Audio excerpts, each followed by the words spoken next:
We're live. Good afternoon, everybody. This is the Senate Education Committee on the afternoon of April 1st. Not everybody in the room knows everybody, so why don't we go around starting with Senator Still. Senator Robin Still, Chittenden Southeast. Dr. Shane from Wyndham County. Good afternoon, Dave Weeks, representing Rutland County. Seth Longworth from the Bennington Senate District. And Steve Heffernan from Madison County District. Hi. So for the record, and by the way, for the people listening, Yeah. we are taking up H 542. Thank you. I'm Julia Rao. I am a deputy commissioner at the health department, and I am joined online by my colleague Danielle Thorkildsen. I'll let her introduce herself. Hi, I'm Danielle Thorkildsen. I am the risk assessor and health PCB coordinator for the PCB in Schools program. Danielle is here when I need backup on some of the more specifics. All set? Just jump in. Yes. Okay, great. So I'm here today. I'll be talking really about the health impacts of PCBs as well as the establishment of school action levels, which is what we use to determine whether schools will need to move forward with remediation or mitigation. And Just to be clear, you're talking about current law. I'm talking about PCBs, Yeah. yes. Well, okay, go ahead. Not PFAS. I think it's important that I know, there's a lot out there. So the PCB testing program is one of many ways that the health department works with schools to keep them healthy and safe for kids and the teachers and the staff. We provide guidance and enforce regulations around lead in drinking water, asbestos, lead-based paint, radon, and even use of cleaning products. We also can work with schools on asthma-friendly school designations, things like mold and pest management. So this is all just part and parcel of work that we do. So what are PCBs? They're a group of toxic chemicals that harm health. These were used in building materials prior to 1980 and can be found in a whole host of different building materials. As they deteriorate, the PCBs are released into the environment. PCBs are known as something that are called persistent organic pollutants, meaning that once they're released into the environment, they remain intact for exceptionally long times. They become widely distributed. They have been found in the Arctic, even though they haven't been used in the Arctic. They travel on air across the globe, in soil, water, and air. They bioaccumulate, meaning they accumulate in living organisms, and the higher you go up in the food chain, the greater the concentrations, because you're eating more animals and others that plants that have the concentrations of PCBs in them, and they are toxic to humans and animals. So harms of PCBs are really pretty widespread. There's cancer, which a lot of folks know and really associate. But then there are multiple systems in our body that are impacted by PCBs, and they cause serious health problems. This is acknowledged by many organizations, groups, agencies, etc. So it's clear they have very long lives and bodies, meaning that exposure to a young person could result in health effects down the road, even to their children. And the different effects of PCBs can be interrelated to each other. So one kind of cascading effect.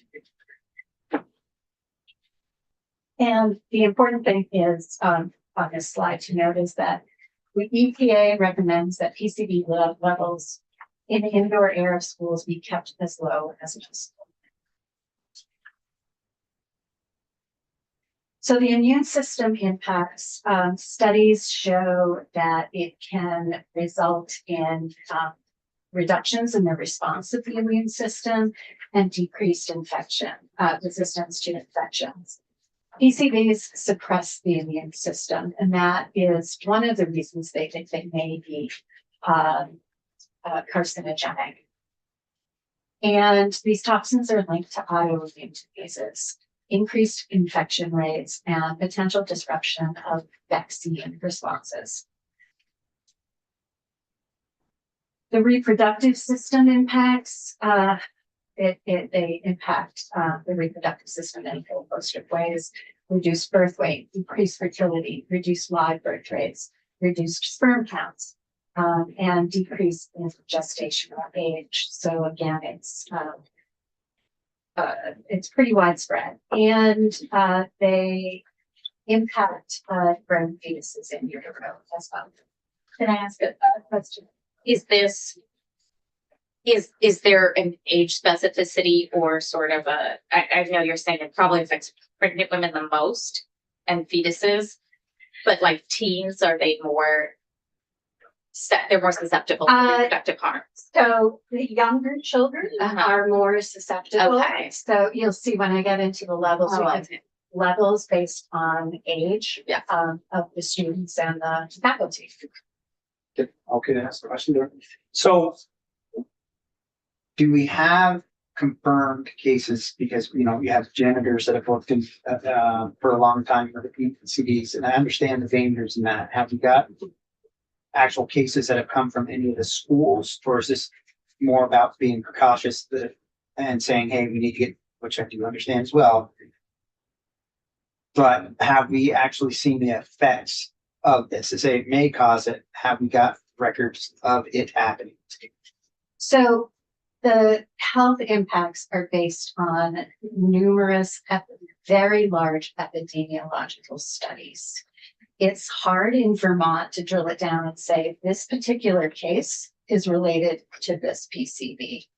What we have heard from teachers and staff in some of the highest schools, I'm not get into specific, but they have reported to us health impacts that are consistent with high PCB exposure. Whether it is the PCBs or not, it's so complex to tease apart, but we have had complaints from teachers, from faculty, staff, etc. Thank you. Guys are putting me through my paces. Keeping me on my toes. It's good. I love talking about public health. Nervous system development. So the development of the nervous system obviously is really critical for early learning. It can impact a person's health throughout their life.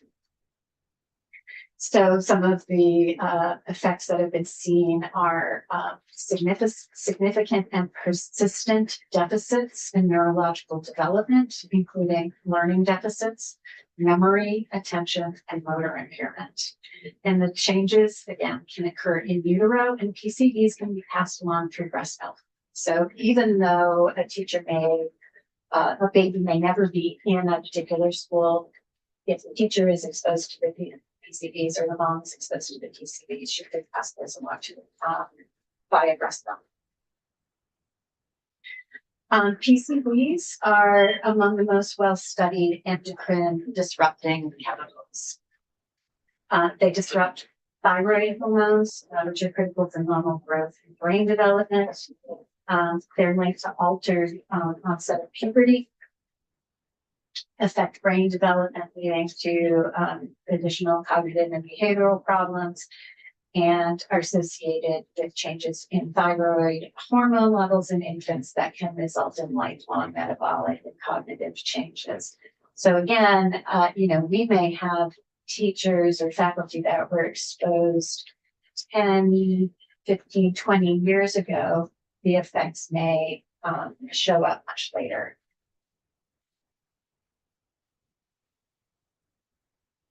And then the cancer risks.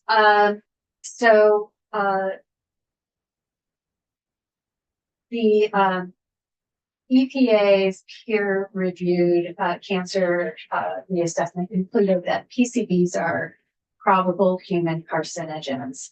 And the EPA isn't alone in that assessment.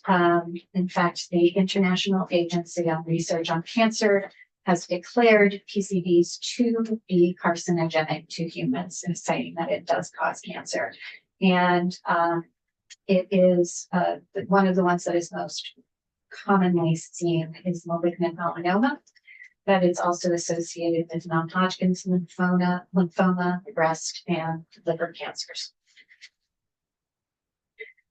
So that's all the bad news. And suffice to say, PCBs, they're a bad actor in chemical work. There's just no question. The science hasn't changed. They continue to be hazardous to human health.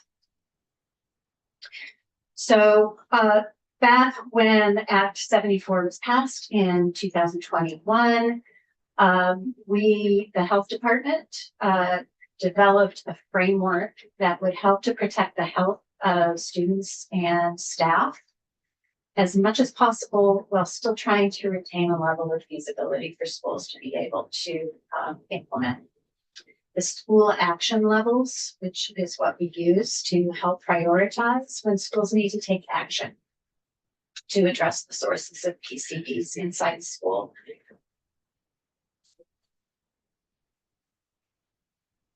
So the school action levels, and this gets to your question, Senator Ramsdale, they vary based on age. So the very youngest children are the ones that who have the highest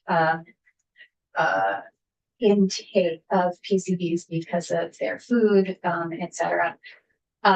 So the school action levels are set at 30 nanograms per cubic meter for the youngest ones, pre-K. Kindergarten through grade 6 is 60 nanograms per cubic meter, and then grade 7 through adult, it's at 100 level, 100. And these levels were established based on the non-cancer risks. So there's a lot made of Vermont SALs being different than the EPA levels, and they are. So the EPA action levels range from 100 to 600. They are both based on the same science. We used the EPA's framework, their model, to arrive at our numbers. How we arrived at different numbers is based on Vermont specific information. So the EPA set basic amount of time that people are in school and a set number of days. We know in Vermont that our schools are multi-use. So many of them have open early for kids to come in and get breakfast. They stay open late for after school care. There are clubs, there are evening classes. So there's a lot of uses both during the school year and also into the summer. And so we took that into account, and we looked at what is a reasonable amount of time to assume that some of the most vulnerable may be in this school. And by vulnerable, I mean most likely to receive the highest level of exposure. So you think of your janitorial staff. They are likely working year round and could be there far longer than the kids might be in school. So that's how we arrived at our different levels.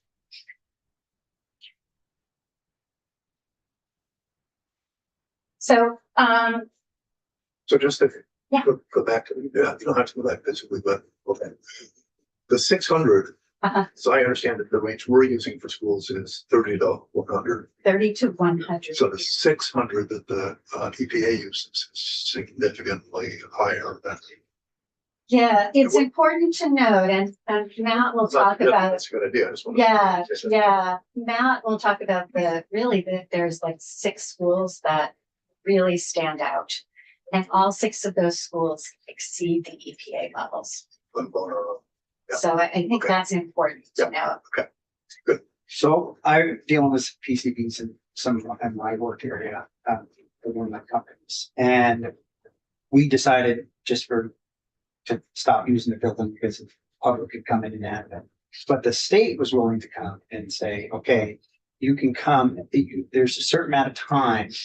And we're gonna come to that. If there's a certain amount of time, so that, you can be in there 6 hours depending on the level or less or more. Mhm. So like janitorial people, I would worry about them because they're there a lot longer normally. Yeah. But so with the levels where they're at, the teachers being there do they often are not exposed long enough to have any harm? Well, again, the teachers are often there as long as the janitorial staff. And again, the longer duration, like over multiple years, if you have a woman who is pregnant, it could be a very narrow window of time that the exposure results in lifelong impacts on the developing fetus.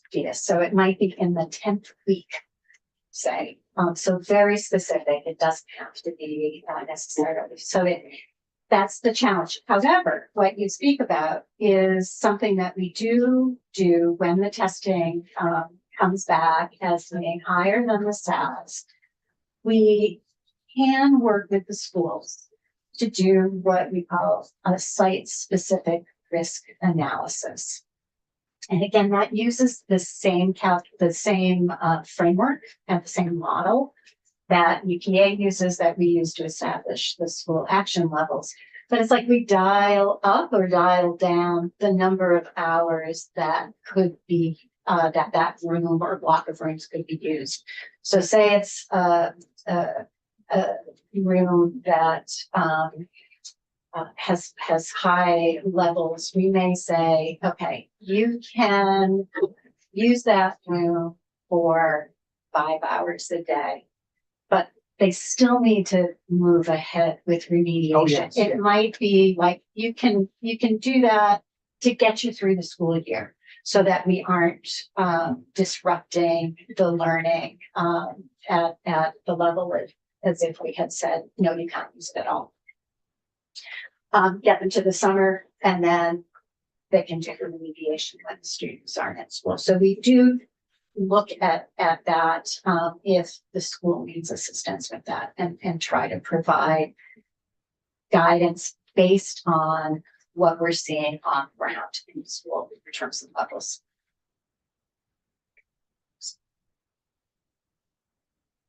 That's it for me. Any other questions before I turn it over? And I'll be here, so if things come up as well. Matt, you'll talk about, if we get to when most schools are built that are the most vulnerable. Sure. Yeah. Okay. Should we worry? Yeah.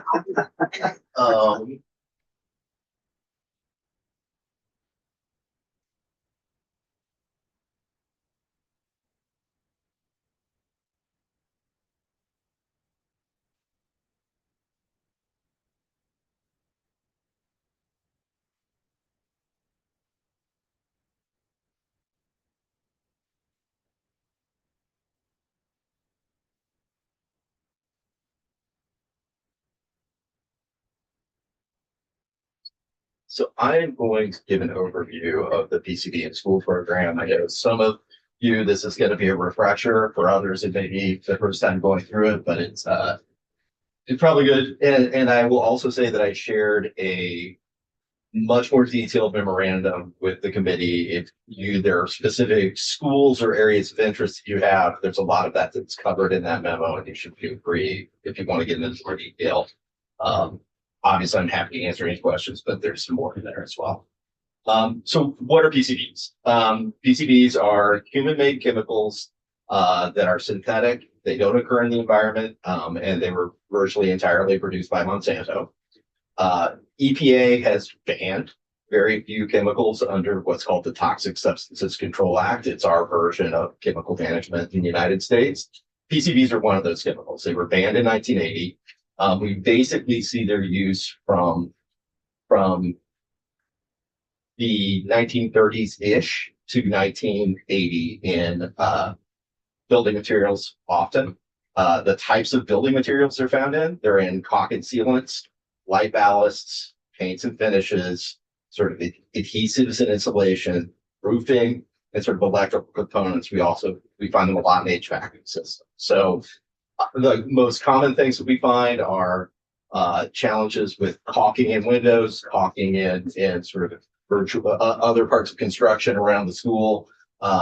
We've had a lot of challenges with insulation within schools. So those are all the types of building materials that we find PCBs in. One of the real challenges with PCBs is that, and especially with indoor air, is that PCBs emit into a room like this and they adhere to porous surfaces. So things like concrete or brick or things like that. And those porous surfaces then become secondary sources as well. So we're not just dealing with the caulk that was the original problem. We're now trying to find the other things that have been impacted by that original source. So it can get challenging. So why are we dealing with PCBs in schools and indoor air? Well, some of you may know in 2020, Burlington High School found PCBs when they were doing a construction project, renovation project in both the external building and the indoor air of their projects. They were basically found throughout the building, and ultimately the school made a decision to rebuild. In 2021, the legislature required that all schools test for and address PCBs in indoor air. So that's what started our testing program. And basically, this is sort of the why part. We have a number of studies that have shown that schools represent the highest exposure to PCBs for students and staff when you have elevated concentrations in there. So if PCBs are present, that tends to be a fairly significant contributor to people's bodily loads of those PCBs. So with the last bullet? That is what the last bullet says, yes.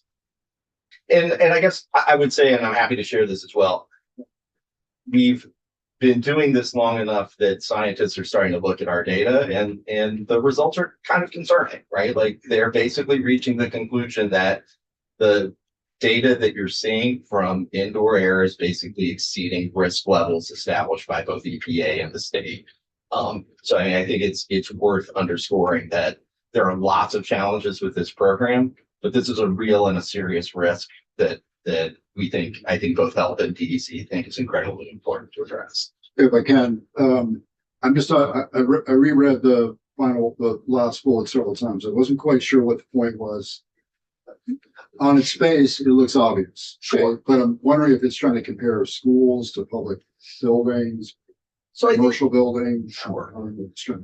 So you are exposed to chemicals and contaminants from a number of different sources that like you encounter throughout your day, right? So with respect to PCBs, you might get them from the food you eat. You might get some degree of exposure from the office that your mother works in that you come and visit. And I think that this is trying to say that when you have a school exposure, that school exposure eclipses all of those other sources and it ends up being the major contributor to that student's impact. Okay. So I get it. Here we are in education committee. We're focusing on students and education in schools. But can the same be said for the studies have shown that that the State House represents the highest exposure to PCBs for legislators and staff when concentrations are elevated. I mean, it's kind of like I'm not sure what the Senate's really is driving at as a, except to say kind of the obvious that schools and PCBs and students don't mix well. I think it's both that and that schools represent a significant exposure pathway to students. Okay. That's the opposite. And really honestly, it's not intended to say much more than I think maybe what is obvious. Thank you. So how do we pick the schools that we picked? What was sort of our process for going through this? So there are 328 schools that were identified as either being built or renovated prior to 1980, and it's not all schools. It's public or independent schools.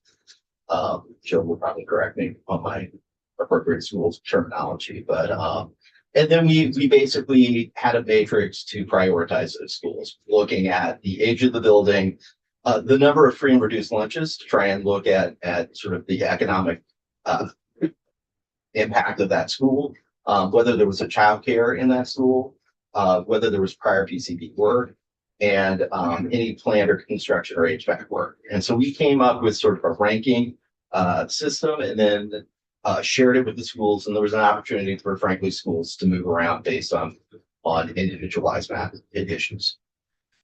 Is the bullet about planned construction and HVAC work, is that more about because it disturbs PCBs? Or Well, what? I think, and we'll definitely get to this later, because we wanted to make sure that people are, yes, and if people are doing work, we want to pair the work that we're doing in the context of PCB identification with that construction work, because, and this I think has become incredibly apparent as we've moved through the program. When you do the PCB identification and abatement work along with school renovation or construction work, Just you come- minimize the disruption and minimize the costs associated with doing. So that's basically the prioritization matrix. How do we go about it? And so once a school is sort of in there and we're doing this work, how do we do it? So basically, the first step in our process is that we have a consultant that goes out to the school and they basically group like rooms. So they go into the school building and like look at building materials, the age of construction, all sorts of other factors, and start grouping rooms together. And again, I think the goal is we're not testing every room. We're testing a percentage of those rooms based on their grouping, and we're doing a representative sample of 30% of those rooms. So, and then the Department of Health develops an occupancy letter based on the sampling results. Here's what we think should happen. And sometimes if there are school-specific challenges, we work with the school administrators to come up with a site-specific risk assessment, as was said, to basically tailor the amount of time or the amount of use a particular room has. And then lastly, we do what is. You can, I'm sorry, Oh, no, go ahead. do you have the cost for all, like, this next slide? Well, you know what, we'll get two slides in, 3 slides in. Okay. Matt, can you go back one slide? Sure. So we had 328 schools.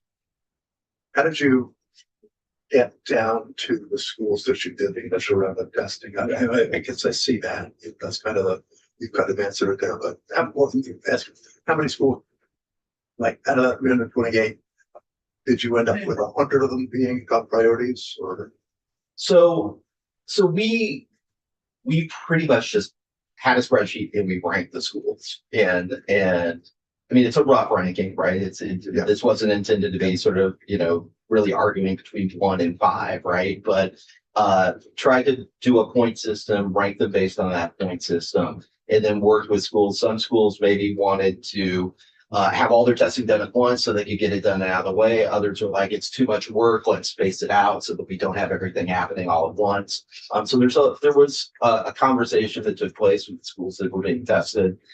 This is just sort of, I skipped ahead a little bit. This is where we're at effectively as of today, which is out of the 328 schools, we've tested 157. So about half of the schools have been tested. About a year ago, we made a decision to sort of change our approach to some degree. We've slowed down, truncated the new testing of schools in order to focus our resources and efforts on addressing issues that have been identified in the 157 schools that have been tested, right? So there are 32%, 47 schools that have either a primary or an ancillary space that has been impacted by PCBs. They're over our standard. There are 21 schools that are over what's called the immediate action level, which is sort of the more significant standard, and about 70% of the schools who have basically no exceedances. Yeah, so this is a great slide. This helps us out. Good. But my question is, so 328 schools identified meeting the criteria of age, et cetera. So there are schools, there are another, what, 150 schools or so, which are not in that, we're not in this high priority.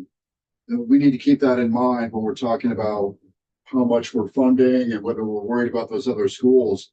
Would you, as a DEC representative, have a comment on the schools that are not in the 328? I do. So those 328, they are the schools outside of that bucket should not have had construction or renovation activities during the time period where PCBs were used to build the materials. So because of that, we would not expect there to be PCBs in the schools that are not in this 300. So as a, Can I help provide That'd be good. the big picture context? So, for the record, Gilbert Campbell, Deputy Secretary of Education, Chief of Operations, longtime partner with Matt on the PCB program. So, at the time that we started the testing program, we had 398 public schools. We basically still have the same number, except a few have closed, a very small number. In addition, there's about 120 plus approved independent schools. So that was the world, the kind of larger ecosystem of schools. And then the filter, the first pass filter was exactly what Matt just spoke to. Were they constructed or had major renovation in the time period, which was about 4 to 5 decades, Yes. where PCBs were widely used? So those are the schools that we're testing. So if they're either too old, which we have a couple, or they were built after 1980, then they are not part of the program because we wouldn't expect to find PCBs in those buildings. That narrowed it then to 328. And then DEC and VDH kind of developed a prioritization matrix, which I think Matt has indicated was a methodology that had some flexibility built into it. And now we're at the point where 157 of those 328 have actually been tested. So, Senator, you're asking the right question. What about the remaining schools of that original 328? And that's one of the outstanding questions to answer. that's what I was asking. Okay. And of those, yeah, I mean, I think there are From the 100. department's perspective. Right, there are 183 left out to test. So about 56% of the schools are left. Or excuse me, there are. My math is bad, but there are a number of schools left to test. And right now maybe it would be useful, Senator, if I sort of go through the rest of the presentation and then talk about what the plan is going forward in the context of sort of addressing both the House Pass bill and some of our concerns with it, and then also what we would like to see as an alternative. Do you want quick? Yeah, maybe these get answered, but did you find any patterns among the schools that were below the level? And do all families get notified? Does the entire school community get notified of the results, whatever they are? So with respect to the second question, yes, Okay. we have both a notice process, and normally we have community meeting. Mhm. Both health and DEC there to walk through what the results are. Sort of what the plan is going forward, what sort of impacts there are in school, and the health, of course, answers any general sort of public health questions associated with it.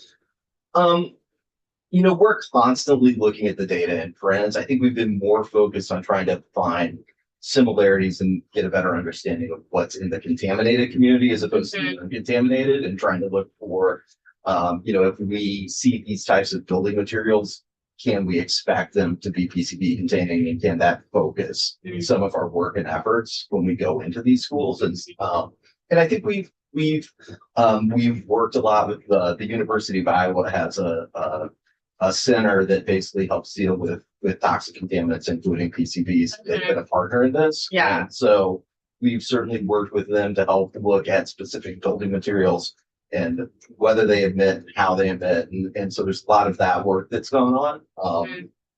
It's surprisingly complicated.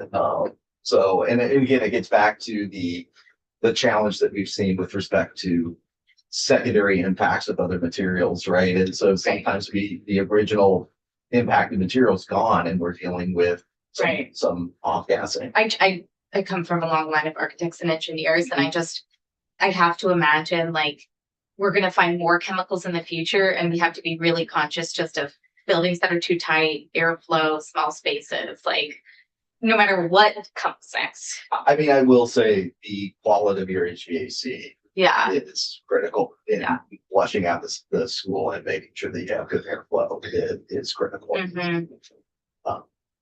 So this is the current status of where we are.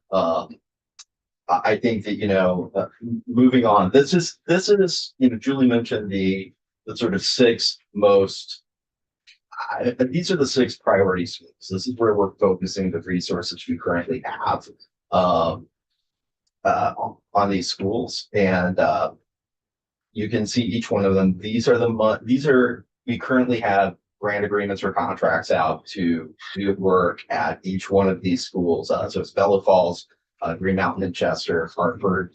I think it's probably worth flagging. North Country Union High School probably has, it probably falls more into the Burlington bucket than it falls into some of these others. The PCB impacts in North Country are pretty widespread, and they're pretty significant. We've been working with the school, and I think the school's been I have an eminent amount of respect for all of the work the superintendent and the principal at that school have done to help their community through this process. And I think it's mitigated, but that's a challenging school. Could we pause here about you pulled out Newport, but sort of are these the worst of the worst? Like you're most worried about the kids? These are the ones that have some of the highest concentrations that we've seen. Okay. We've seen that we're looking to try and basically focus in and use our resources to clean them up. Okay, so that's really the main metric you're using, not, they've managed to find a grant or something. Right. No, I mean, we're working with them on both how you clean it up and we're funding those cleanups. And so we're certainly focusing on the ones that have where it's basically disrupting educational operation, right? Where there's a critical school room or building, if it's in a bathroom where there's very little exposure, we might not rank with it, and those schools aren't on this list, right? So we're trying to focus where the operational issues are the worst and the concentrations are the worst or most problematic. And I will come back to the funding issue, but it's in a note that I have, and the way the slides are working, I can't see my notes. So and one's an elementary school. Yep. I don't know if the learning center is K-8 or no, it's actually K-12, and they have kids organized in different spaces. okay. And I think also, Matt, if you want to speak to, in all of these schools, the schools have taken the recommended steps to reduce the amount of time that the kids are in these spaces, or they're not in those spaces. Right. SOAR is actually a good example because we have those lower levels for younger kids. And so they actually swap which spaces the kids work in. Oh, wow. So that they, just again, like a body weight and age thing to mitigate that potential risk. Right. So the schools have made operational changes to where their students are being educated. And as Matt was pointing to, sometimes that means they don't have spaces available. So there's real operational impacts there. And that's part of why they're being prioritized. It's a little haunting to kids were just moved to different places and spaces. Well, Quinn Valley could use its gym for a while. That's accurate. I agree, right? And that's, we're really in the the mitigation phase, right? Mhm. Trying to minimize exposures, come up with a permanent cleanup plan. And then move towards that cleanup plan, but that's exactly why these schools have been prioritized. So H542, so generally speaking, we're opposed to the approach that was stated by the House with respect to H542. I think that there are three large concerns with respect to 542. The first one is there are a number of communities who have decided that they were going to go ahead and move forward with testing because there were community concerns associated. They didn't want to wait. There were community concerns they wanted to do. And we have been working with them and basically said up to this point, if you follow our rules, we'll fund you when there's more funding available. My reading of H542 is it doesn't give us the opportunity to do that. It basically says you're tested without the state requiring you to test. So it's on your local dime to deal with that issue. The other concern that we have is frankly an equity issue, right? 50% of the schools have tested, they know whether their school is impacted or not, and 50% don't and may elect not to move forward. And for that 50% who hasn't tested, there's not going to be a state contribution or funding source associated with doing work at those schools. So just to confirm, at this point in time, only half the schools in Vermont have tested PCBs. That's right. That's Only half of the higher risks. right. So the 328, the half of the 328. That's 145 to go. Right. But weeks. No, I think it's, They've done 108. 171 to go out of the 328. So I thought we did 108. So, like the half. Maybe my question's different, but related to Senator Hashim. The 328, were they prioritized? Like, Yes. okay. What's the rationale behind those being prioritized? And the ones that haven't been tested, are they in a lower risk threshold for any reason? I'm just trying to get a sense of, we already hit the most obvious risk sites. So we came up with a point system and we put people in a ranking based on the 328 into a ranking based on this point system, right? The age of the building, the number of free and reduced lunches, childcare, prior PCB work, and HVAC. And then we allow people to move around depending on their own local needs, right? And so I'm hesitant to say that this is all risk-based, right? I mean, there's a lot of non-risk factors that went into this. So I don't know that we've hit the highest risk at this point. But can you categorize it? Is there any way out of the 328 to say these were the highest risk, and our testing did show whether all of them were obviously all of them were not tested yet, but that you put them in a higher risk category, and in fact that's where your whatever it is, the 47 and the 21 IAL, like, did your approach, like methodology, was it appropriate, and did it kind of net the results you thought it would? The ones which were lower priority, if they weren't hit, are you rethinking our prioritization structure? We have talked a little bit about that. I think that the main takeaway that we have come to is that this is not purely a risk prioritization, and we allowed a lot of movement by those schools. So in other words, somebody who might have been at the top of our ranking wanted to move down for other local considerations. So I don't think that we can say that we haven't drawn strong associations with where you were on the list versus your potential risk of PCBs. Exceeds. Senator Hashim. So if we were then to clarify that the schools that are anticipating reimbursement would be reimbursement funding is available whenever that may be. And clarifying that the other 50% of schools will be able to test to find out if they have PCB related issues, then what would the position, what would your position be on the bill? Well, so I guess, again, just to, I think.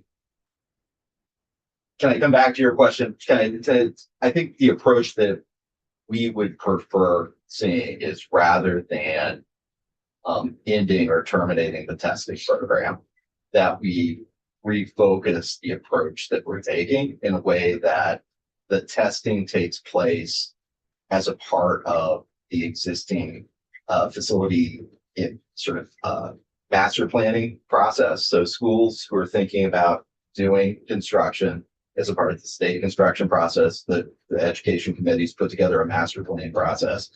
That master planning process includes looking at potential environmental issues, incorporating the sort of PCB testing program into that master planning process, and then basically coordinating the PCB abatement strategies that we have with school construction or renovation projects. So again,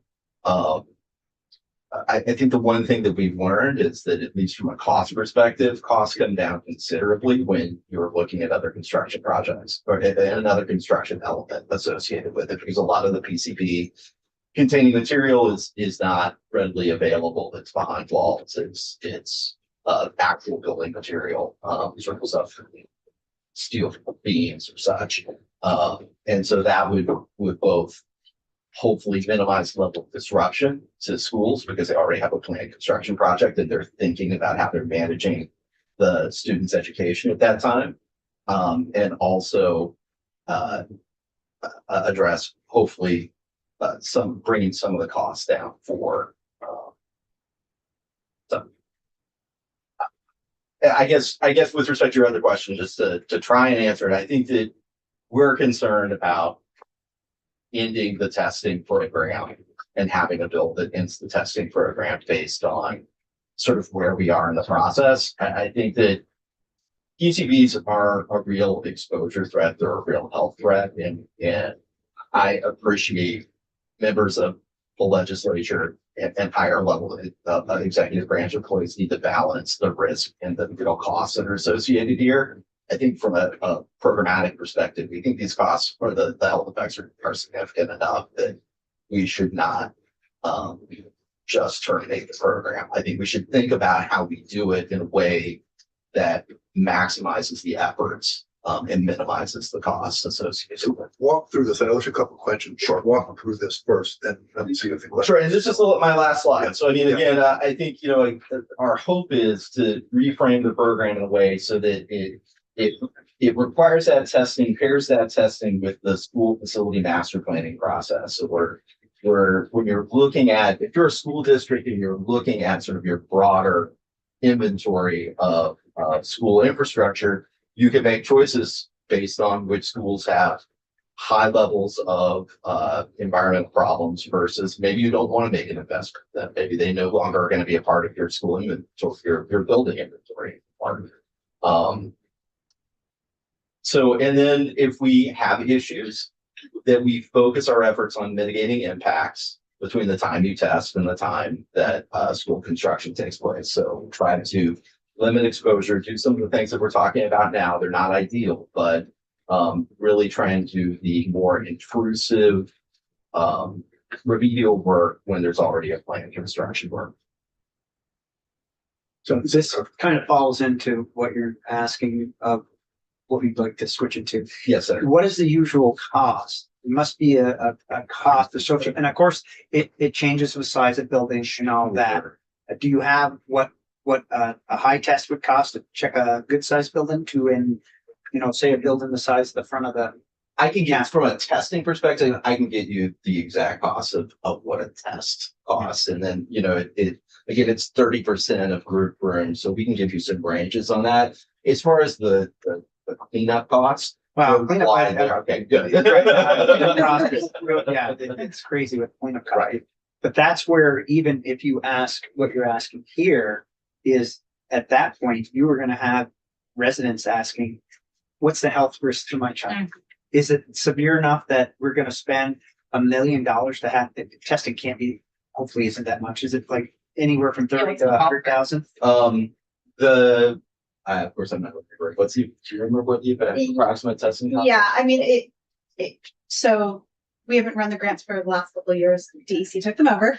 Thank goodness, but it was in the $40,000 to $70,000 range because there's like, they go in, they do all the sampling, they set up the inventory, they do the thing. But we're not talking about 200,000, 400, 500,000. It was in the tens of thousands. But even range. for like a small school in a small rural area, they'll go, oh, we want to do this addition. Now you're saying we should spend $40,000 testing. And then what happens when the testing comes back in our Matt got excited about that. I was about to jump in. Yeah, no, please. I want to be clear that the goal would be, to keep the program that we have. What the state is providing the funding for the testing, and it would be on the state to basically. and we have no money. Well, I mean, so I just want to like sort of put a ring around that. I mean, we have allocated all of the money that's currently available in order to focus on remedial work at the schools that we have. I mean, I manage a fairly large division within DEC. At the end of the fiscal year, I have the ability to basically look at special funds that I administer and rededicate some of the money to PCPs if there's a need or a desire to do that. And we have done that a couple times.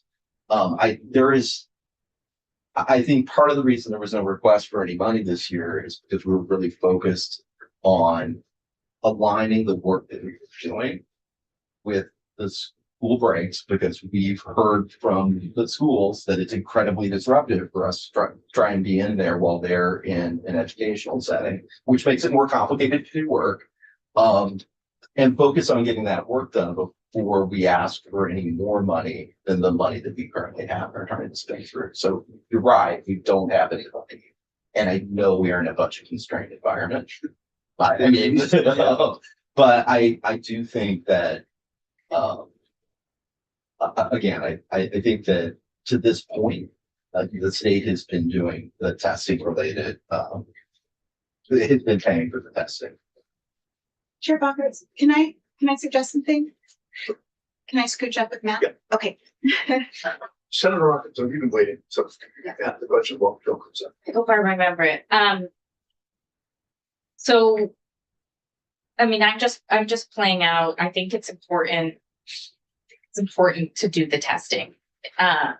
So I also worry that if we're waiting till there's some master planning, et cetera, you're still going to have schools that are left behind that just simply, are not thinking about a new school building anytime soon and maybe don't have the political will or the financing in their community to do that. I also think doing the testing helps build the will to fix our older buildings, and that's what we saw in Burlington was like, I mean, granted, the Macy's was not great, but most people, when they know there's some kind of immediate risk, then we found the money, we found the political will to work on a new school building. So I can't imagine just waiting to do that. We know school construction isn't going to happen as fast as we need it to otherwise. So it's a really challenging situation. I think we just have to name that, right? So we have this known health risk. We are in a really significant resource constrained environment in terms of funding. We had the framework within the state construction aid language that you all passed in Act 73 that contemplated this, right? And I know that because I made sure it was in there, right? This idea about prioritization around a range of environmental toxins that we find in our schools so that we have safe and healthy schools as a key priority. Also within that language, so what are because the challenge is how do we make some forward progress when the problem is really overwhelming? And it is a real challenge. So also within your Act 73, you do have the school facilities master planning grant. Mm-hmm. And so exactly to your point, and we made that an eligibility criteria for potential state construction aid funding. And on purpose, and Senator Weeks, I think you were in the room on these ones as well, right? We constructed it so that it wasn't just doing the facilities master plan on a school, it was all the schools in your district portfolio, pointing to exactly these kinds of issues. Even if you weren't contemplating building a brand new elementary campus, you have a perfectly good elementary school. But as part of your district facilities master plan, you could have a requirement for indoor air quality testing that, you know, would allow you to at least have a sense of what's happening in your buildings so that you could then, as a community, have those like informed conversations, because we all want to avoid the situation where we look at some of our older buildings. I'm actually a big fan of a mixed approach that contemplates new build, but also critically renovating our older buildings. We're not going to be able to afford. We just have to be honest about this. We can't afford to build all new buildings, right? Winooski is actually a great example. That was an $80 million renovation on an existing building that has had really excellent results, right? So we need to take a mixed approach. What we don't want is for folks to end up doing major renovation, incurring major costs and bonding, and then you find out that you have an intractable PCB issue where it's permeated all the way down to the core structure of the building, and then you're like, oh no, right? So there is no ideal. So I just think we have to put away the idea that there's an ideal solution at this point. We don't have limitless money. It's very challenging and very complex. If it was, so a step that the legislature could take would be to actually fund the facilities master planning grants. That would allow districts to begin to build their master plan. It would include resources from DEC for them to do the PCB testing, and then they would have an informed approach to those decisions. And the community would be able to have informed engagement around their portfolio of buildings. If they did discover that they had a PCB issue in their buildings, two things can happen. One is we do have some mitigation strategies, like those clunky air filters that nobody likes. They work, right? So if we're talking about reducing harm for students and teachers and staff in the building, that's an immediate solution. It's a low-cost solution. Nobody likes it, but it works, right? So we can immediately address the health risk. And at the same time, get an understanding of the sort of pervasiveness of the issue and what potential strategies might be. And then that would inform any potential state construction aid. It's complicated. And I think the last thing we should do is pretend that it's simple. So it's going to be a complicated path forward. That is a path forward that we could think about. Yes. I'd like the least satisfying answer on this, but I think it's the practical. 3 questions. First, any remaining funding for testing or remediation? There is minimal under $1 million left for testing. De minimis. De minimis, I would say. Second question, PCB funding, this exact conversation we're having right now, we had during the budget conversation at the end of the last session. And we made a decision. So I can't remember how the committee came out. We had all the same conversation about need to know, for planning purposes and, you know, future construction, et cetera, et cetera. I'm just not sure where that landed, because obviously it didn't result in any funding. But I do remember a very robust conversation, and We had an maybe appropriation last year, right? For the high impact schools. Yeah. We did. okay. Yeah. Okay, good. And then fundamental question, because there's only like 15 minutes of things set aside remaining in this conversation.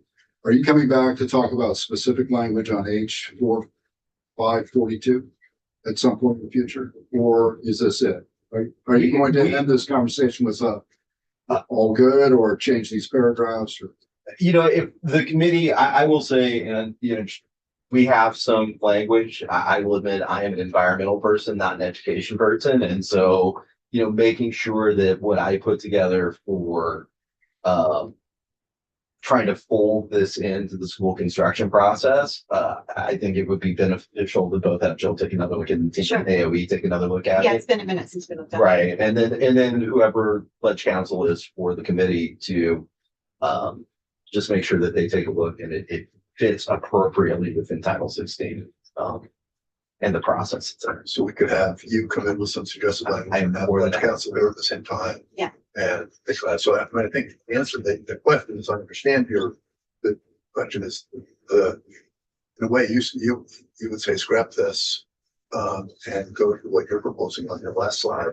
Yes. Connected to faster planning and school construction and continue testing of those through that methodology rather than just trying to continue to pick off. Yeah, I think that, you know, I understand where Representative Conlon is coming from. He and I've been talking about this for many years. You talked to him as well, and I understand, like, I don't think any of us are where we wanted or intended to be here, right? But I do think that, you know, we now have a known health risk in our school environment. And so there isn't really putting the G back in the bottle, right? And we have an unknown number of schools.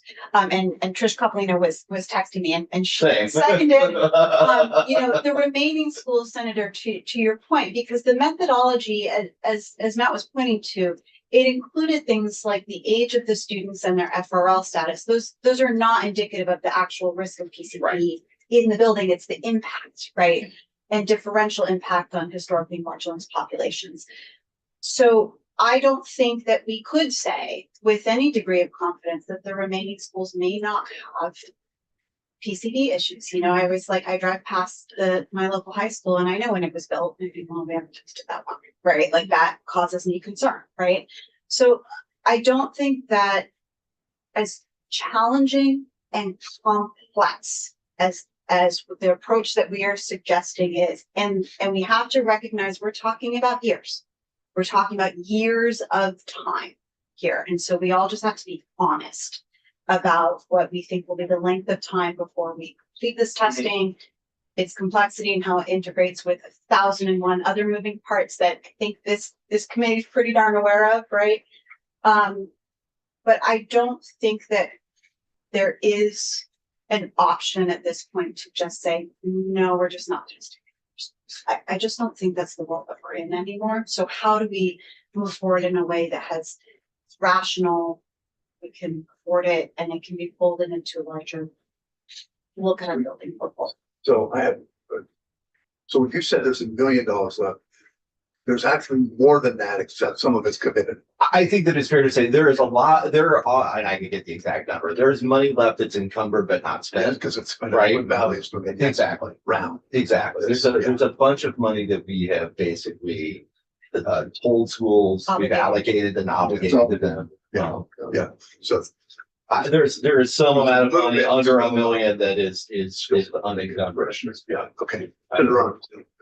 I mean, I know like when you're an attorney and an environmental attorney, everything has the risk of litigation. Sure. But I feel like this came up for me with the defibrillator conversation. Like, I worry that when we talk about known risks and we have an imperfect methodology for who goes first and there's political calculations or district gets to move things around. Sure. We're all very exposed to the liability of ending a program that has a pool of schools that have risk. Sure.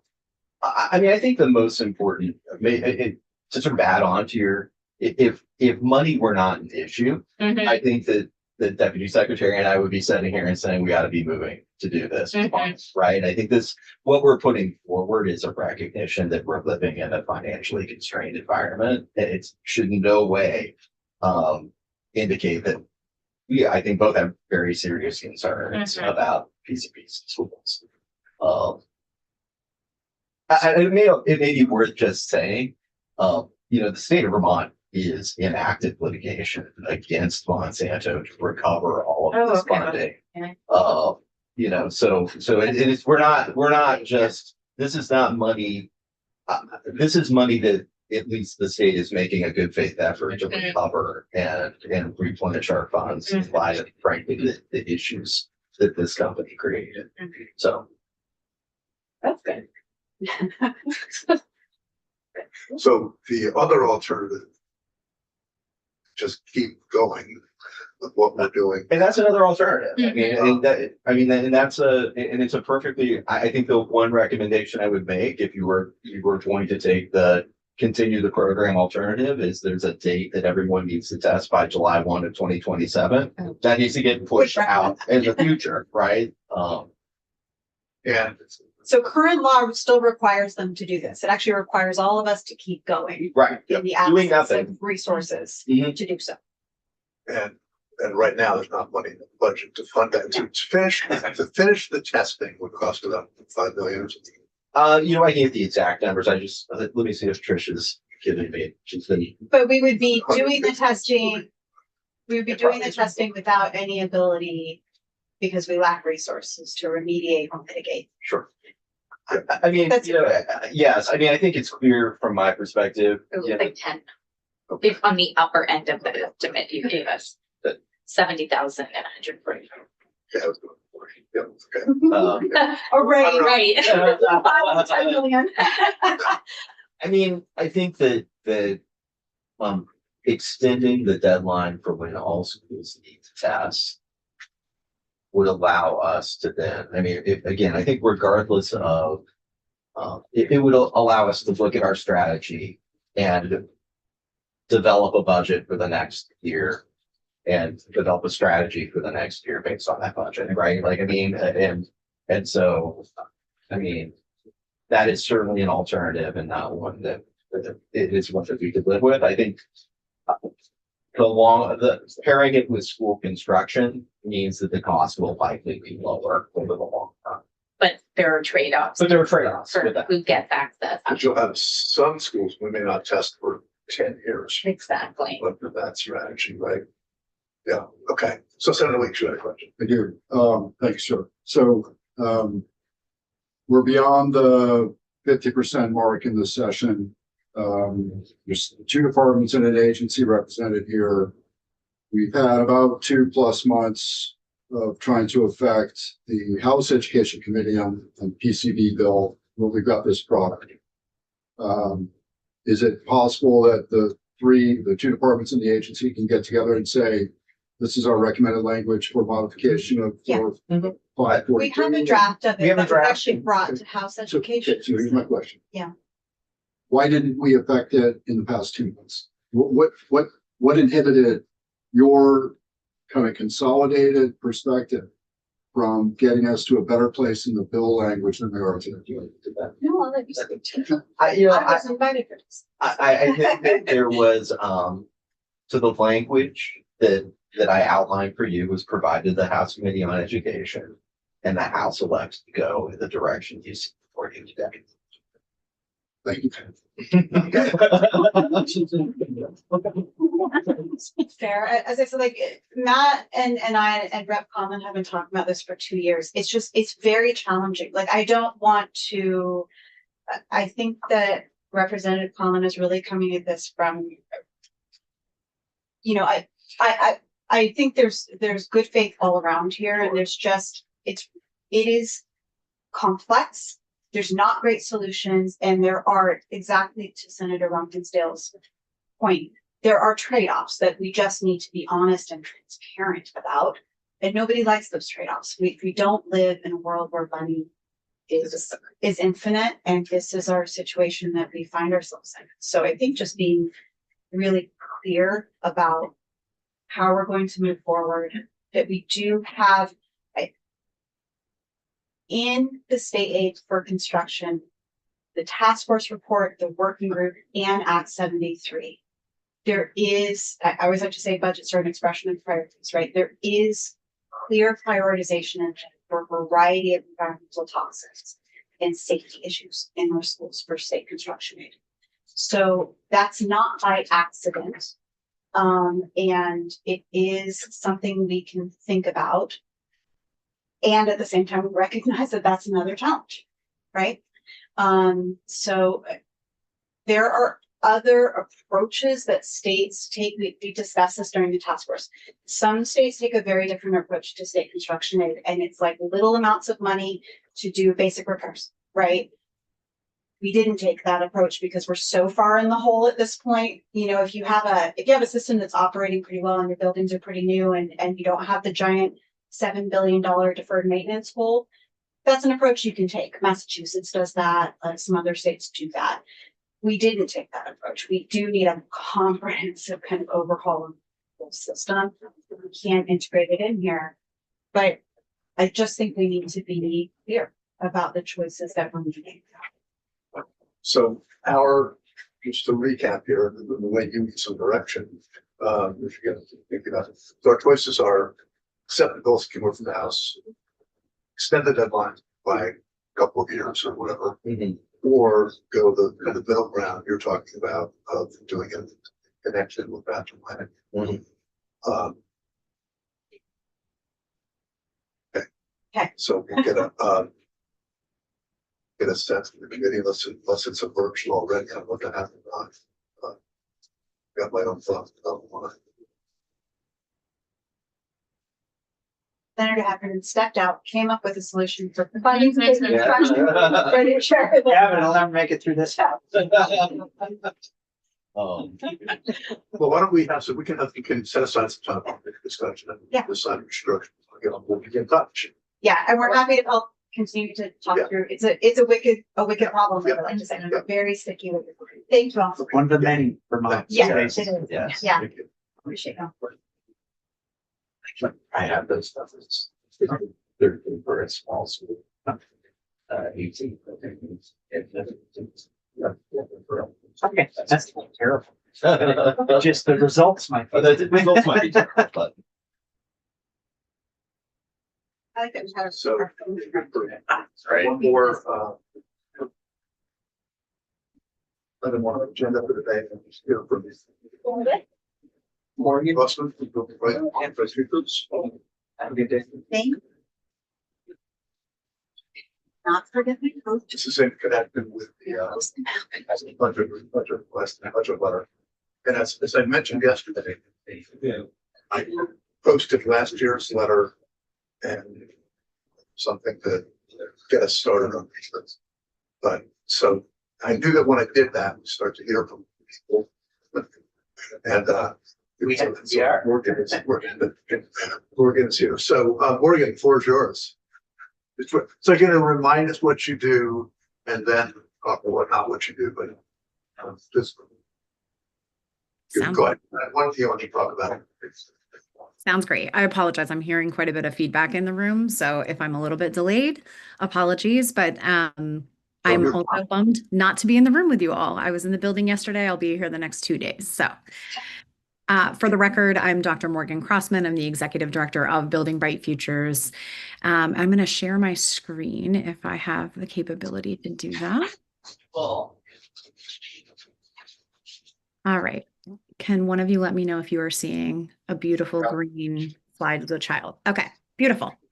So I came to this committee earlier in the session and wanted to just do a quick reminder of the role of Building Bright Futures in the system for you all. So we are Vermont's Early Childhood State Advisory Council. We were established as the primary advisor to the governor and the legislature, as well as the administration on the well-being of children and families prenatal to age 8. So really, as we look at children who are in that prenatal period through 3rd grade, we serve as a nonpartisan public-private partnership. And so our role is to bring together all of the agency leaders, legislators, community partners, and family members to guide a coordinated system on behalf of the state. We are named in state and federal statute to do a range of activities. The primary is to advise and to serve as that advisor. The second is around convening and elevating. So we're responsible for bringing partners together so that we can help understand what's happening on the ground to really shape decision-making for those of you in the legislature, but also for the administration and the governor's office. We also hold the vision and strategic plan for children and families. So we are setting that direction through all of that data and information gathering for 5 years. And I'll talk a little bit about that in a moment. One of the key ways that we advise is through monitoring and understanding the needs of kids and families, but then coming to you all and turning that research and data into clear, actionable guidance. This committee has been phenomenal in identifying where there are data gaps and really helping us think through what data you need to inform decision-making on behalf of young kids. We're also responsible for accountability and strengthening the system. So how do we know whether or not our investments are making an impact for the intended Vermonters, and identify where there are changes that still need to be in place? And then in terms of the strengthening of the system as a whole, we are doing that aligning and building capacity across agency leaders as well as communities to both understand but then respond to the needs of those communities. So on any given legislative session, we're providing direct data-driven advisement to both the legislature and the administration, somewhere between 250 and 300 touch points a year. So that includes us coming in and formally testifying, but also meetings with each partner to help build strategy, to think through the data, or to respond to questions. And I think because we are in that nonpartisan data-driven lens, it's really important for me to name again for this committee, we are not lobbyists. We are not a lobbying entity. All of my guidance is coming to you from the strategic plan, partnership across the state, and driven by data and stakeholder input. So very similar to the way that the Joint Fiscal Office works in kind of working for the legislature and others to provide information is the way that Building Bright Futures functions, but both for the legislature and our administration. The next slide is the how do we do this work and what does that network look like? So I won't spend too much time here, but just naming that while Building Bright Futures as an organization has a team of 13.5, we manage a network of over 500 partners that are coming together monthly to understand the needs of kids and families and elevate it. So at all times, we have 12 regional councils across the state, and those are partners who are doing work directly with kids and families or our family leaders themselves, coming together to monitor the system and understand what's happening on the ground for kids and families, which is how we know what's working and what's not in real time. We also have 7 strategic plan committees, and those are shifting based on the needs and based on the strategic plan. So we're actually in a process of updating some of those committees right now based on the new 5-year strategic plan that we've set. And then we also have the formal State Advisory Council, which is the 23 governor-appointed board. And I want to show you on the next slide what that board looks like, just as a reminder of when I say public-private partnership, what that really means. So on the left-hand side, you're seeing all of the agencies, departments, and divisions that serve children and families have a voting seat or are non-voting members as part of this board. So we are bringing them together separately as a group to coordinate and integrate on a monthly basis, but then they are also a part of the broader State Advisory Council, where we're also having representatives from the House and the Senate. So Senator Gulick and Representative Garofano are the current 2 legislative leaders that serve on this board as the primary liaisons for you all. And then on the right-hand side, you're seeing all of the at-large members, and this group is representing all of the different partners across our system and content areas when we think about early childhood. Who is doing that direct service? How are we working with kids and families, whether it's nutrition, food security, mental health, physical health, special education reps. So really making sure that we have a diverse board so that when I am coming to you all with data, with voices from partners, it is coming from a really robust, diverse series of partners. The last thing I'll name about the broader role of our system is to hold the vision and strategic plan for Vermont for kids and families. And we were specifically named just outside of state government so that we could hold this vision as a public-private partnership. It wasn't going to be based on any one legislative body, any one governor or administration, but that it was that collaboration across every sectors coming together to say, here's our statewide roadmap for kids and families. It's a plan of plans. Here's what it looks like for the next 5 years. That is something I will drop off into your committee in the next week because we formally have it printed and can also make sure you have it. But there's so much work in this, and I already mentioned some of it at the beginning of the year, around the vision and strategy for kids and families. related to education, there are so many touch points in terms of how we think about pre-K, but also how we think about young children in the context of education transformation that are really important for you all to have access to at all times. I won't talk as much about the process. I did that with the committee, but I do want to transition to talking a little bit about some of the data work and the significant discussions that we've been having on the House side around pre-K, because a lot of this will come specifically to your committee, right? So there's been so much discussion in the House side, and my responsibility in thinking about legislation related to young kids and families, specifically pre-K, is to ensure that it maintains its status and a priority as we're considering broader education transformation. So when I first came to you all at the beginning of the session, I presented some data. We've now spent a ton of time partnering with the Agency of Education and the Child Development Division, and have brand new data that has now just been presented to the House Committee on Human Services on access and enrollment trends for 3 and 4-year-olds, participation by program type. So again, in that mixed delivery model, having both school and community-based programs. And now we can look at it across the state and see regional variation across supervisory unions. And we also have interactive maps for that. So really excited to be able to come back to the committee in the next few weeks, or whenever you all start to have that conversation about pre-K as part of ed transformation, with some really critical new data that we haven't had as a state before. And I'm happy to talk more about that and where it lands in the strategic plan again when that comes to you. But the reason I'm elevating that specific scope is not just because you're the education committee, but because that is an example of data work that is unfunded within our organization. And it is the most critical work that we've been asked to do by both the legislature, the Joint Fiscal Office, and the agencies to help understand where kids are, what they have access to, how it varies across the state. So to just give you a very brief overview of our funding, because we are a nonprofit and we're also this public-private partnership, in order for us to maintain that body of work, we have a very diverse funding portfolio. So it doesn't just come from the state, it includes state, federal, and private philanthropic sources. And at any given time, we have 11 to 15 different sources of funding to support the work. Anytime we are seeking funding or to build capacity for our funding, it is to meet the need of what the state is asking us to do in statute. So right now we do have a budget line. Last year we came in and requested an addition or an increase to that budget line, which has been stable since 2023. Our budget generally is around $2 million, and that is to maintain 13 and a half staff, program, business operations, and then some money that goes out the door to communities. In the last 3 years, we have had significant additional funding coming from the federal government, namely to put grants out the door to communities to provide additional support for their direct service work. So we also have mechanisms in place to identify what the needs are and what those gaps are, and then provide resources to them.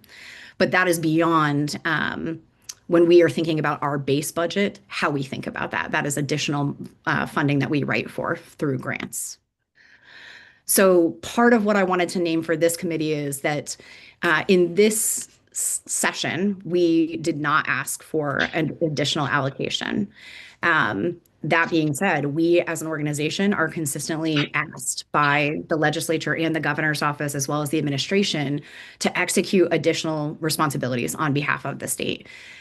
I think the important piece of that is the right strategy. You're not creating a new entity. You're not needing to necessarily contract out for those things. It is very in line with the work that we should be doing, and we're psyched to be doing that work.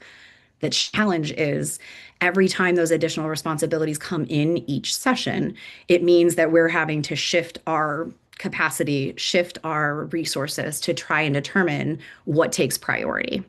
And so just to give you an example of some of those things that come as part of sessions that we will immediately respond and reprioritize for, it's things like rapid and large-scale data collection and analysis in alignment with what the agencies or the legislature are really grappling with that session. It might be statewide information gathering, like during COVID or in pre-K changes or in childcare law. Right now, a ton of that work is in-depth analysis. It's data analysis, it's bringing the agencies together, understanding what data we have and helping them publish it and then communicating it out so that the legislature can make informed decisions on pre-K. It is often that we are tasked with facilitating statewide work groups, task forces, and other cross coordination efforts, which is, again, the right role for us as an organization related to early childhood. It's just challenging when we can't anticipate what that looks like every session. And that kind of additive effect means that we are consistently struggling to maintain capacity to do the work that you all need. Some of the other major things that we tackle are supporting any of the systems transitions in leadership. So if there's a new secretary, a commissioner, a deputy, a part of our job is to orient them to the system and to the work that they are responsible for and how that work is happening and underway. We are also the primary entity that is writing grants to bring additional money into the state for children and families related to the early childhood system, and not just for our organization.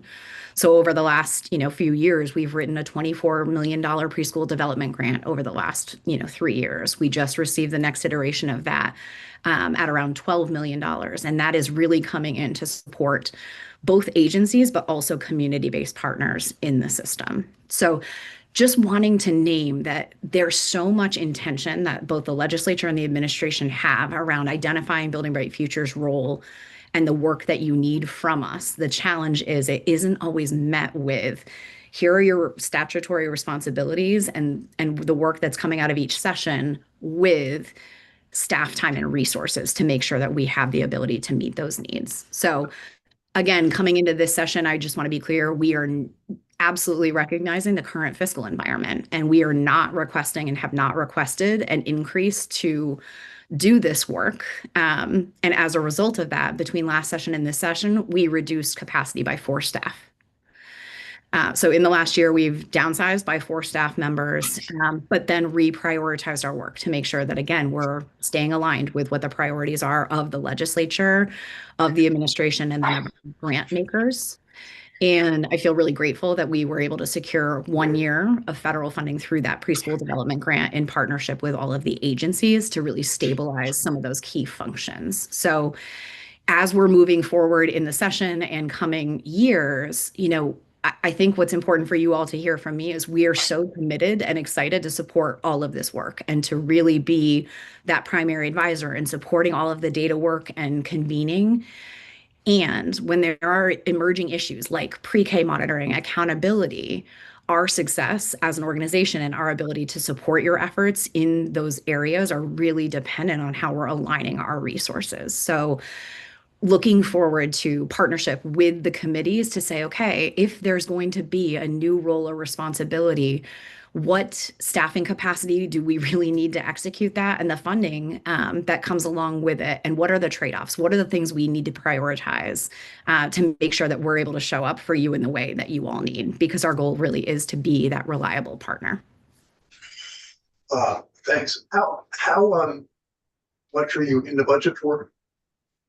The current amount that we're in the budget for is around $700,000. And so that has been a level dollar amount since 2023. That's not the exact number, but that is the ballpark. Can you get us the exact number just for the Sure. purpose? Yeah. Okay. Yep. So the exact number in the budget as it stands today is $798,707. I think what's important to note is that there is a very small dollar amount that's within that budget amount that comes through the license plate fund. So we as an organization have a Vermont license plate for Building Bright Futures, and those dollars are also added to that each year. So that number might shift like very minimally in a $12,000 to $30,000 range. And that is money that, again, we really prioritize for regional and local work. Senator, What strikes me is you're talking about being able to get money out the door in grants, being able to coordinate and apply for grants. And I'm trying to remember, but had we put in the last 2 years a request in to add money on top of your level funded appropriation, knowing that we were losing federal dollars last year too, like this is another emergency year where it diminishes your ability to do the work you're asked to do because it's the second year maybe or more that federal dollars have been lost. Yeah, I appreciate the question. So last year we did come in and make a request for additional funding. It was championed by both the House Committee on Human Services and your committee. It did not move through any of the appropriation cycles. So that in part was why we made the decision from a fiscal responsibility perspective to downsize staffing and then really reprioritize the work to say, okay, what are we legally responsible for? What are the needs that are coming from the legislature and the administration and our partners? And how do we reprioritize? Yes, I do. So the more I learn about building bright futures and the more I learn about your leadership, the more respect I have. But unfortunately here, I think this conversation may have been a couple weeks premature because you've got your strategic plan in hand. We don't have it. That's where all my questions would be. So hopefully we can have another conversation once we have the strategic plan in our hands so we can have a more succinct conversation. That's my only comment. Yeah, absolutely. And again, coming into your space today, I'm not coming in asking for an increase at this moment in time, and am offering to you all, we do have a new 5-year strategic plan as a system. Pre-K and education priorities are absolutely critical to that broader vision and strategy. And we do have more data now based on how we've reprioritized in supporting the agencies on pre-K. So your committee in particular asked some really important and valuable questions about where in the state kids are receiving services, how many kids are enrolled, do we understand what those age breakdowns are, and whether or not they're in public and community-based programs. So it was more an opportunity to come in and make sure that you knew, one, we are not coming in recognizing the funding climate to make a request of the committee or ask to be included at any higher amount, but that there is so much work being done in this space. And as your primary advisor for that, definitely reach out and call on us in the next few weeks as you're moving in the direction of early childhood education policy. Okay, so again, not having a strategic plan, I have a fundamental question for you, and that stems from the experience that Senator Williams and I had in health and welfare. Where does birth to grade or age 8 belong? What's the right committee of jurisdiction? Is it health and welfare or is it education? Oh, it's such an important question. And I know the House is grappling with this right now as well. Is it House Human Services? Is it education? Is it the partnership between? And right now, both the way that we structure the legislative committees and the way we structure our agencies means it is all of you, right? And it is this partnered approach on how we think about early childhood education, because the systems that we've set up in Vermont for how we serve children is so interconnected, and both in terms of our funding streams, but also in terms of the way that we try to holistically support children and families. So while I'm seeing both, the education committees and the human services and health and welfare committees all step in and lead different components of it, it really has to be a partnered approach because you all have different content expertise and drivers. So as you're thinking, what I would ask is, as you're thinking about transitions on pre-K, that your teams are able to come together, just like we are now trying to require of our agencies to come together to do this work differently. Because there are going to be things that your committee has expertise and will ask totally different questions than the perception of Senate Health and Welfare. Thank you. Thanks. Any other questions? So good. We just wanted to hear from you before we put together the budget letter, just to get clear about what you're asking us to do, which is simply to support the governor's recommend. And then we'll have you back in, as Senator Weeks suggested, a little later in the session when we have the report, we can talk about contents. Okay. That's great. Thank you all so much. And let me know what you need on pre-K in the meantime. Yeah, okay. Thank you. All right. We, now actually, since, well, Senator, she was here, we can talk a little bit about our preliminary thinking about the PCB bill. Well, let's do that. We're here. Just to do a little preliminary thinking. And it recognize that what we're saying now is thinking out loud. So we don't have to just nobody's committing to anything. It's just sort of like initial thoughts. Who wants to go first?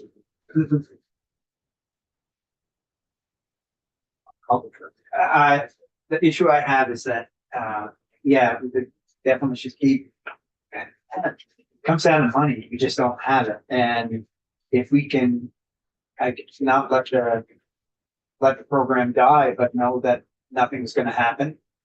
And if we do have extra money come in, I kind of partly agree that, hey, you could put it into the building plan. But that could open Pandora's box too on a small school that, hey, we did the testing, now we're above rates, and now what do we do? That just blew anything we want to do out of the water because our rates are low. And I'm still in conflict about it. But my guess is in Walmart. Yeah. That's Sure. I mean, I don't support ending the program. I think, anyone who pays attention to this issue or, is following that there were 300 and some odd schools that were considered at risk and needing to be tested is now going to want to know which rooms, what level, what is the risk. People deserve to be informed. And as the administration pointed out, all that would do is put them on the hook for all of the risk and liability of the community, which I don't think is, it's why we have a statewide education system. I don't think that's the thing we want to say you're on your own for. And especially if we are trying to seek compensation, which we have been successful in the past, and many states have been on these issues where there was some knowing,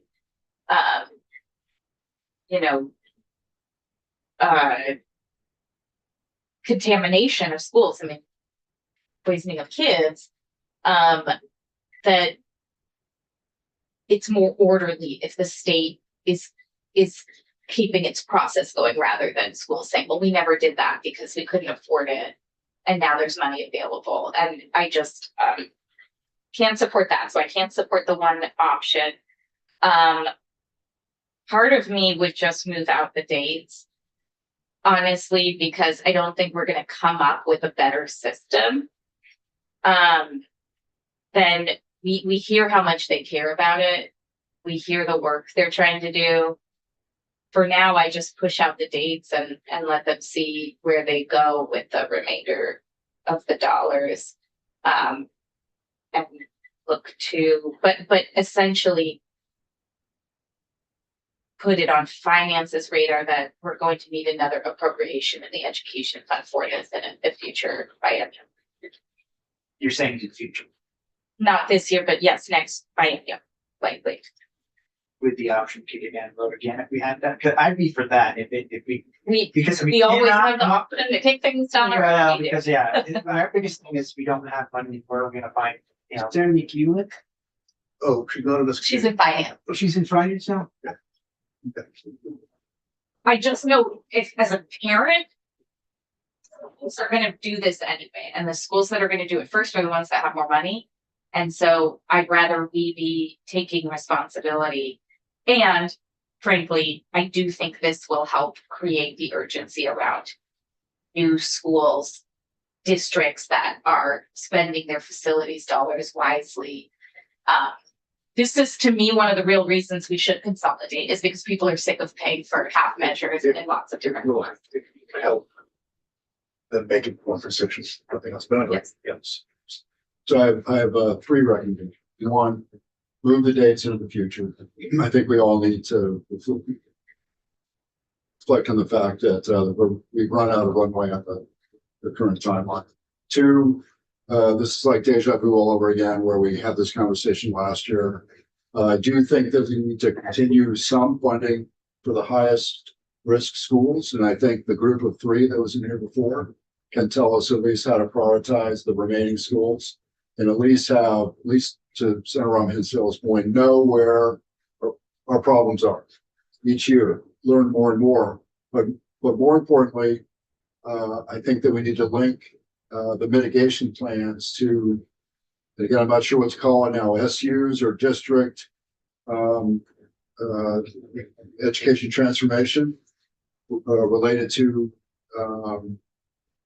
the longer range school quality facilities plans. So meaning which schools are we focusing on, which schools, and knowing the PCD issue with those facilities is important to developing that plan. But that's, that plan, that's like, 5 years plus out into the future. So you're talking about a little bit of a hybrid.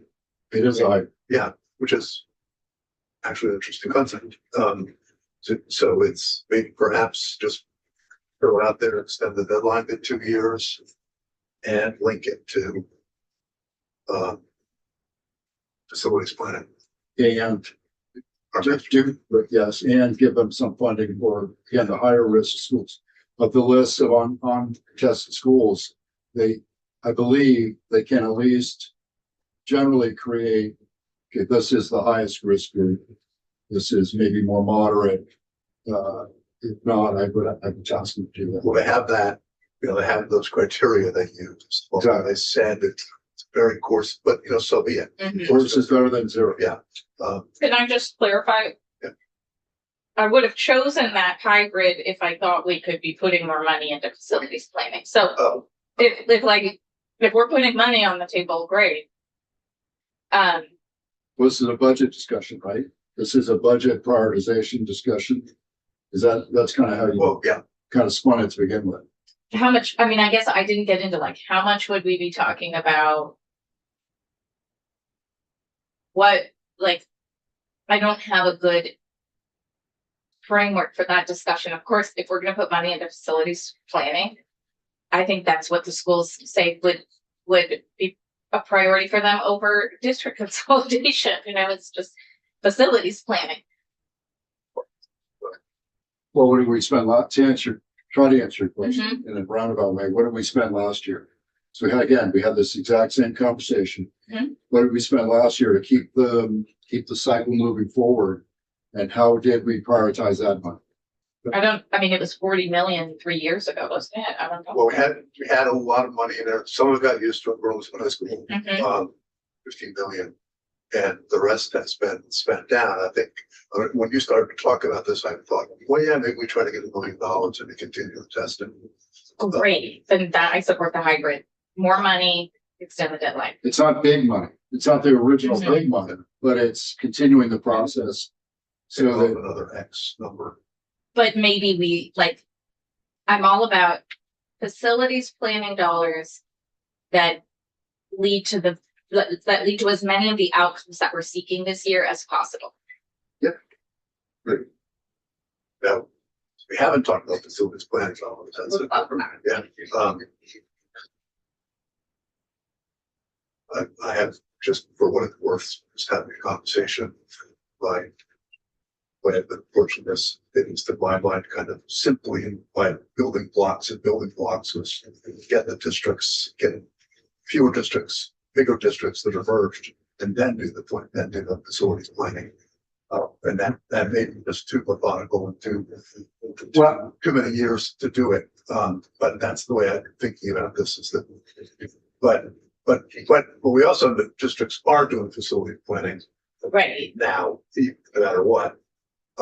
And I think if you find out that there's an elementary school that's half full and they also have a PCB problem, Yeah, that's. we're done, you know, like Yeah. that's it. Well, At least we have data. They can make an informed decision and the state can make an informed there you decision. go. No, so this is about 10. Right now, we're working, as we continue this discussion, we're really only talking about testing as this is here. Mhm. Because we don't have it for anything else. But we can certainly It informs a lot of other decisions. forms a lot of other decisions, so. Okay, well, let's then think about, so we should play this out. Stand for 2 years, 09, 29. $1 million, suggest $1 million, and somehow come up with some language that at least in the intent, by way of intent, suggests that we wanted this to be this knowledge should be used to inform facilities planning as we. If you haven't had a chance to look yet. I have to be positive here. I'll use somebody's language on the floor. Last week, we don't know. We just don't know how many schools we actually have. And if we could get going with this process that we're working on and finalize where these schools are gonna be, then we would know. I'm on record for the last 2 years as saying that even though I've had principals come to me and say, we'd really like to stop the testing because it's just perpetuating the concerns of the parents. I think the parents want to know whether their kid's school has contamination. And I think that if we could get this process and come up with not even saying lines on a map, but just saying identifying which districts are going to be merging and which aren't. I guess more of a question is if they decide to merge and close one school, if that school is on the list, are they going to have to mitigate the PCB concerns? Okay, so how do we know how much money we're going to spend if we don't know how many schools we actually have? We don't know. There's no answer. We can't know that answer. So what we can do is test how much the whole thing is going to cost. I agree. We know how many schools Right. and we know that we're winnowing down the number of schools that need immediate review. So the only way to get the data is to do the testing, but we do know the universe of schools needed for testing. Well, the only way to get the data is to actually find out which school they're going to be in which districts. Okay, but I just want to be clear, we do know that we're talking about 145 schools that were built before 1980. I built my 145 off the wrong number. I had the right math, but the wrong number. He had the right scale. But they're not all going to be. It's 100 and what? 71. They're not all going to be operating. When we get this stuff, once merger's done. But will it inform decisions about facilities for those communities if the state So helps that's a them do part of the the testing? discussion. Well, it seems to me that the answers that whoever get, I think again, exactly a little elementary. In addition to 2 elementary schools, one of them has this Right. one of the PCBs. That school's just going to get closed Right. because it's not going to make any sense to do that when they could go to. And maybe I was too flippant, but like Burlington closed. Burlington put caution tape up and they said, you can't go here, we're moving to Macy's. So like, Yeah. they're gonna move those kids out of that elementary school. Chances are they're just not going back after that if we're in that process, but better to make that decision sooner than later. Yeah, but Burlington got a brand new school too. They haven't got it yet. Listen, They're getting it. Is it almost what? we should, that is a reason to do PCB testing in an orderly way. Because, I mean, that was we're moving the kids to a Macy's. We don't know when they're gonna go to school elsewhere. We don't know how much the community's gonna pay for the school versus the state. Like, we shouldn't put any community in that position, and we're very grateful for the money. But it wasn't an orderly conversation. It should have been done in conversation with Winooski and South Burlington. So, okay, I think it sounded like we have enough of an approach for me to call back and say, Right. let's think about putting something together this way. Then who is our who was counsel on this bill? Was it Beth or was it somebody else? Michael Brady. It was. Oh, Okay. that's, Okay. Well, and it's kind of just a budget. It's fiscal. So this is what really gets me about this, is that the public will come and say, you need to do something about fixing our schools. Mhm. But yet, when we go, we need to decide what's gonna happen with your schools. Keep your hands off our schools. And Well, it's like, you know, either we gotta be all in on it, and it's like, do you want us to have control or not have control? Our constitution says we have control. Never said that it was all meant to be local control. That the legislation has control, and we try to keep our local people happy. It's just a frustrating thing that when it's an incident like this, what's the state gonna do? we're When not, it's about districting in that, frankly, we're not gonna fund some remediation. That Okay. makes no sense. But our communities have been asking for the last 20 years, what's the state gonna do about school buildings? It's to be fair, like, and from what we've heard for what our Yeah. total cost for school buildings, what, 454 or 57 million was the total. I think it's more than that. Was it? It wasn't much more than that. It was lower than what we all thought. Oh, what do you mean? Oh, you mean, Total, you mean debt? at this Yeah. point? Oh, that's very small. yeah. That's oh, very debt versus deferred maintenance. Right. So if that's the case, if the state takes it all over and we're unifying our money as well for building, then we Yeah. can start picking out and doing regional I would love building, to do say it at a lot quicker and faster rate. Yes. Can we get our voters to realize that? That's the only incentive we'd have for that. Yeah. That is us saying, the only thing we're putting on the table besides a mandate is So we'll give you That- money if you that want to being raise said- your school. Senator Hinsdale, if we have just one unified. We could have school one system, school building authority if you want. No, That's what one this is. unified school system that they have control. I'm gonna always bark that a little bit. Keep going down the path we're going. But, If you had a single district, you would have a single facilities. manager. Everything. okay, but then let's be mentally flexible. Let's look at other states that have a single school building authority, because that ultimately is what drives a lot of decisions about, no, you're not, this area is no longer I'm eligible for this. More than happy with that, but it's like, as a state, we're pushing to that way, and you else is saying, you know, we're all elected. But I think, so what people want is control over their instructional agenda. Oh, And what we want is control over money on fiscal plan. I think at the end of the day. I guess you never looked at my unified system, because it gives them control. Okay, I think we're good. We'll at least know enough to maybe get something in front of us that we can then Okay, work on. let's do a full schools facilities bill instead of just a PCB bill. That's my. Do we have, are we? But Did you love it? I mean, I think that's essentially what they were saying. Which would be the ideal, is that, and I know it's like a chicken or egg problem with Act 73, but Yeah. the tail that could whack the dog is facilities master planning. Frankly. It's not a chicken egg to me, it's a, what is going to move what?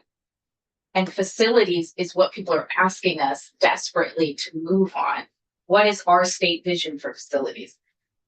And that's tied to this chicken and egg thing. It is tied to districts in the cities that have big. But in a way, it's kind of like, we're saying you have to form a new SU or SD because you are gonna share a high school eventually. So I don't see it as chicken and egg. I see it as a simultaneous chicken and egg. Right. It's not one before the other. It's, we have a vehicle to do this now. Let's mature it and move forward. I agree that it's very, it's critical. Mhm. And it gets a huge amount of buy-in throughout the state, including educators and parents. And people can make informed decisions. Yeah, just have to get clear about what it is. About. So, Can I put in a plug for this guy who really wants to testify, Matt McKenzie? This is what he does for states. He looks at commute patterns and a number of like software inputs that we don't have access to. well, he's the guy you took, yeah. And shows how you can save millions of dollars based on facilities decisions. I think that dovetails nicely. It's a single district. I'm not saying it does. I'm not saying it doesn't. I'm saying what people are asking us for is to make physical plant decisions that make sense in the state and then fund them. We also could do that maybe through the miscellaneous bill, because I think, Are we getting here? yeah, we're gonna have miscellaneous bill. Okay. And, because we gotta get the act and cemetery all bill out of here, or. Yeah, I'm not- The only real game in town. I think this whole PCB bill could turn into Yeah. a facilities bill. Yeah, okay, we can go off, and thanks. We have Beth in tomorrow, so we're starting on section 7. At 1. Good insertion. 1:30.